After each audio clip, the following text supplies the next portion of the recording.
python. He is one of 6 that we have just in this enclosure here. You guys can see if you want to. So we actually have 6 in there. They're about 8 feet long and about 30 to 40 pounds roughly. We do have to separate the snakes when we are feeding them because they will attack each other. Snakes really need 3 things to be motivated to eat, okay? So 1, is it warm? 2, does it smell good? And 3, is it moving? So we here at Little Rays do not feed live animals.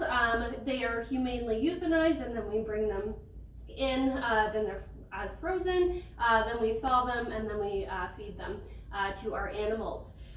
So I do have a large rat today to feed Maui. Again, it's not alive, and I've warmed it up in warm water, and then I'm going to offer it to him and I'll shake it and things like that to make it seem alive. Because I meet those criteria, it's pretty easy to convince a snake that it is alive, so they will eat it. Once he strikes and grabs it, I'll pull him out on the floor there, guys, and then we'll talk about how they eat and all that sort of thing. But yeah, so I do have to separate him just to make sure that he doesn't accidentally bite another snake or anything like that. We definitely do not want them hurting each other, especially when their smell is all around. That is when accidents can happen. Even with us, like I'm warm, I don't smell good to the snake. Snakes don't smell humans and think food, but when there's food nearby, you can't tell the difference, okay? So that's why it's really important that we are extra careful when we're feeding our snake friends, because we don't want an accident to happen by any means, okay? So yeah, we'll get started there, guys. So I have 2 things that are gonna help me. This is a snake hook, so I don't actually have to go too close. And then these are hemostats, so they're like food tongues, so I can offer him the food without getting close to him either, okay?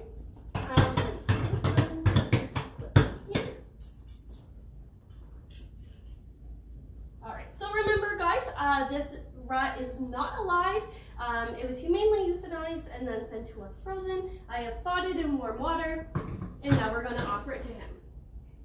So we're going to go up here, we're going to shake it a little bit. Whoop, you missed. There we go. See how fast they go, guys? Reticulated pythons are the longest species of snake in the world. Come here, buddy. All right. And so this guy, he's actually not even as big as he's going to be. They average between 10 and 20 feet long.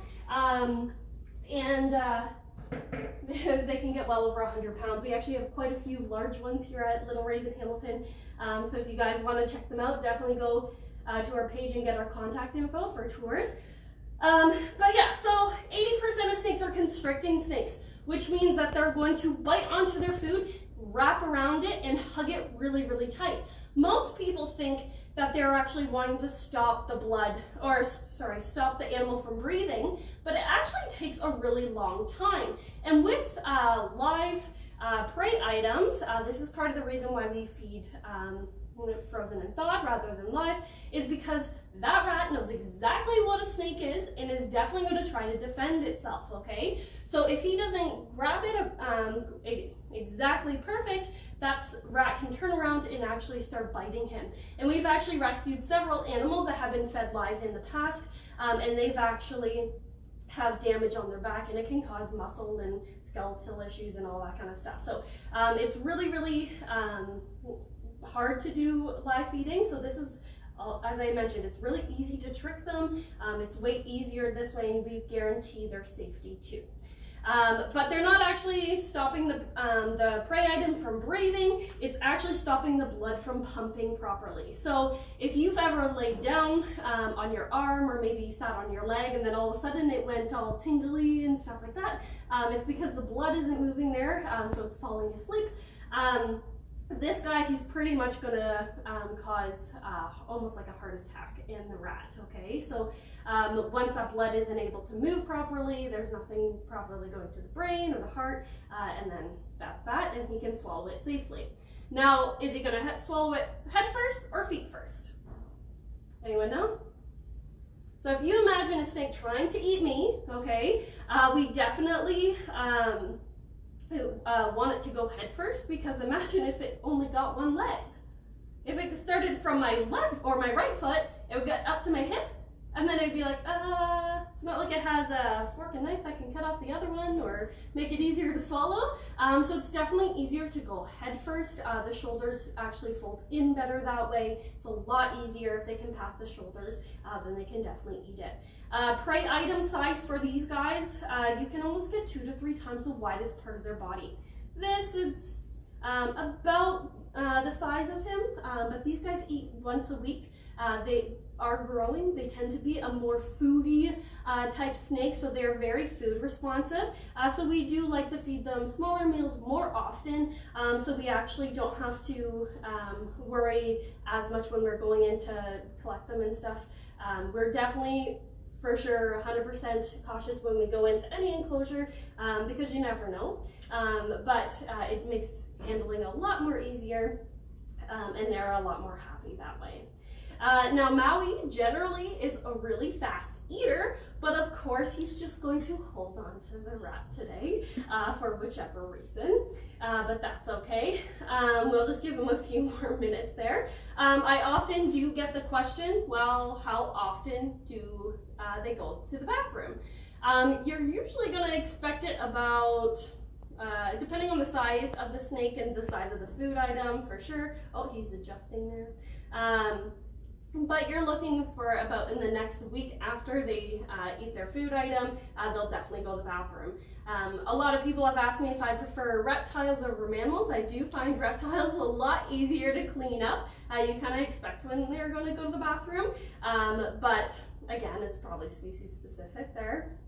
But yeah, they're pretty cool animals. And if you're wondering, I don't want to poke him too much because he hasn't started swallowing, but his bum is right around here, okay? So if I flipped him over, there is a separate scale there, and that's where his tail starts. He actually is mostly body, snakes are. In that event there, it actually has all of their genitalia and reproductive organs and all that kind of stuff in there, so it's actually quite sensitive for them. So that's why if you guys do come, we'd ask them not to touch the tail, because some snakes are definitely more sensitive than others. So he is trying to line it up there. Of course, his body is used to subdue his prey, but it can also be used as a hand to help guide the food item into its mouth. And it can also be a protection as well. So sometimes they will go and coil themselves and hide their food item. Out in the wild, there's definitely more predators out there and things like that. Now, I don't recommend doing this at home, but if once he gets past the shoulders there, guys, I will try to lift him up if he lets me, and you guys can get a closer look of how his mouth moves and things like that, which will be super fun. Just can't promise it, because if he doesn't want me to, then we don't. That's just our policy here at Little Rays. We don't force any animal to do anything they don't want to. But yeah, we'll get there. He's slowly going in. Now, obviously, snakes swallow their food whole. The reason why is because they don't have a jaw or teeth designed for ripping and things like that. Although their teeth are very cool, they are actually bent backwards. They're like fish hooks that are in their mouth, so it traps right onto their prey item. And what they're going to do, they actually have an extra bone right here called a quadrant bone. That bone allows them to open extra wide, and then they actually don't have any fusion here. So what happens is they pretty much army crawl that rat into their mouth. So one side comes up, hooks on, resets. One side comes up and hooks on and resets. And if he lets me pick him up, you guys are going to get a really, really good shot of seeing that as well, which is going to be cool. Another question I get generally is, does he breathe? Of course he breathes, and because they have to swallow it whole, they actually breathe the entire time they're eating. Unlike us, we only have a flap separating their breathing and feeding tube, okay? With these guys, their tubes are very separate. In fact, if we're lucky, we might even see his breathing tube today. And this tube actually comes up through his mouth, and it kind of pops out the side. It kind of almost looks like a straw, which is kind of fun. Kind of funny, but yeah, so it's a very rigid material. It keeps the prey item from actually like crushing it, although it is possible for it to crush if they eat something too big. But yeah. Do we have any questions so far? No? Okay.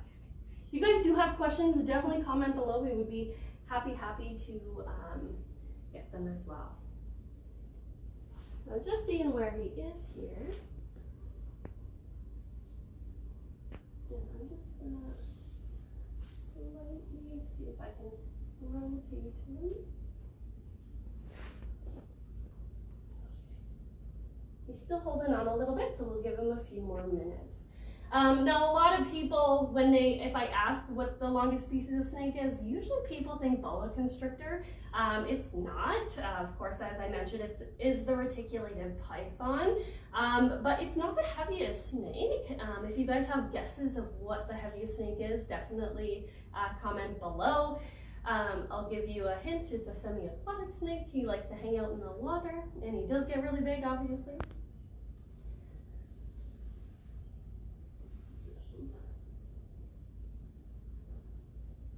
So usually right in a few moments, he should pull it out a little bit more. That should actually be able to lift him up there, and so you guys can see a little bit better. I don't know, come a little bit closer. You can kind of see already his bones at work here.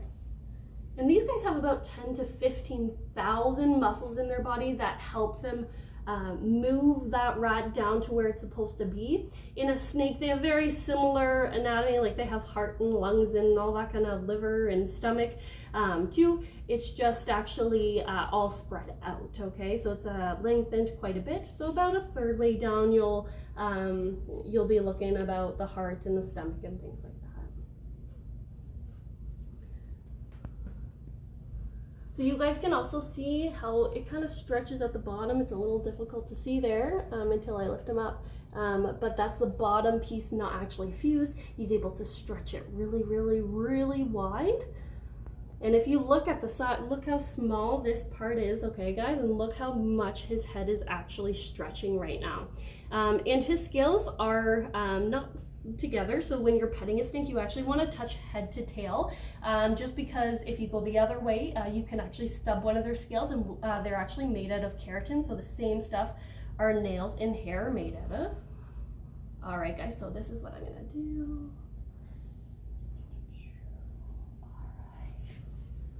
All right, so we go slow and try not to start on. Move a bit.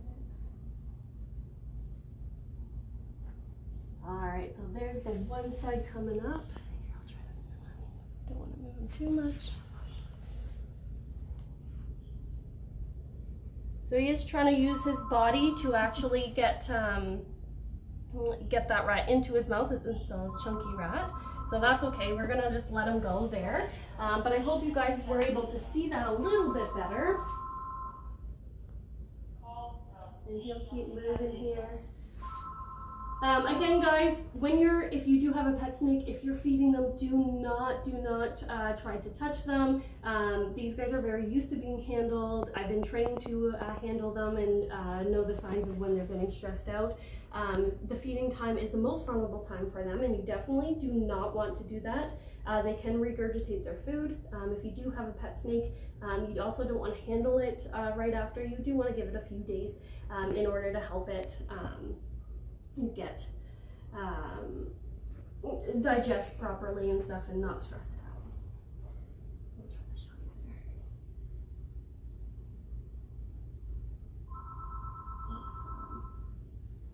Yeah, if you guys want to keep looking there.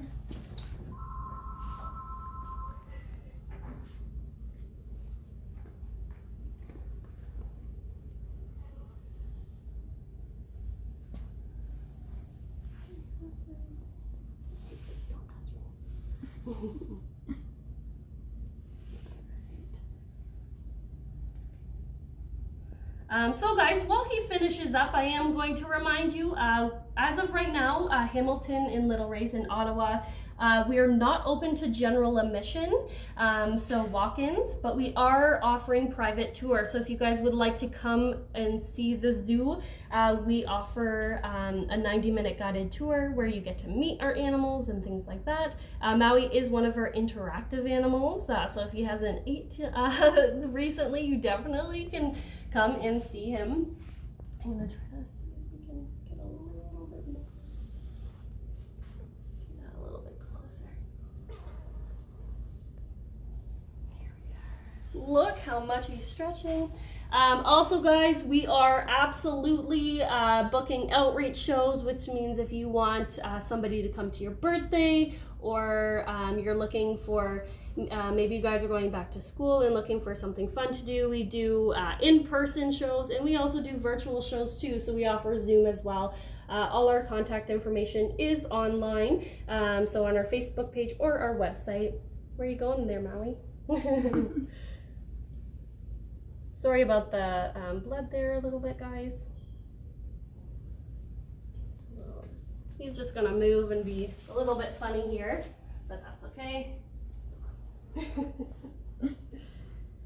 So yeah, definitely do that. Also, everybody who has donated, so through our donor box, our GoFundMe page, or even just dropped off monetary or food donations or supplies and things like that, you guys are really amazing. Also guys, he's finishing up there, so look how his body moves in an S-shaped motion, pushing that rat down into his belly.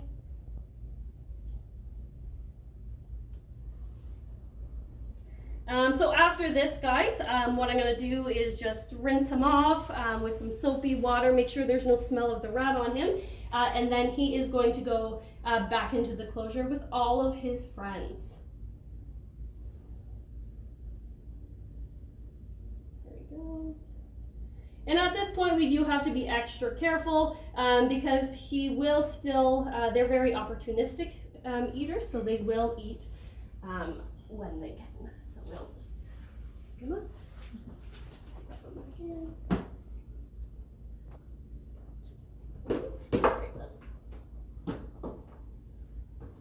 Alright, and he gets to finish that digestion. So yeah, as I said, guys, if you're looking at to book with us, check out our Facebook or website, and thank you for everybody who donated. If you guys are looking to help us out, even liking and sharing this post and getting our message out, or taking a friend below helps a lot too. You guys are amazing, and we wouldn't be here without you guys. So have a great Tuesday, guys. I hope I didn't gross you out too much, and have a great day, guys.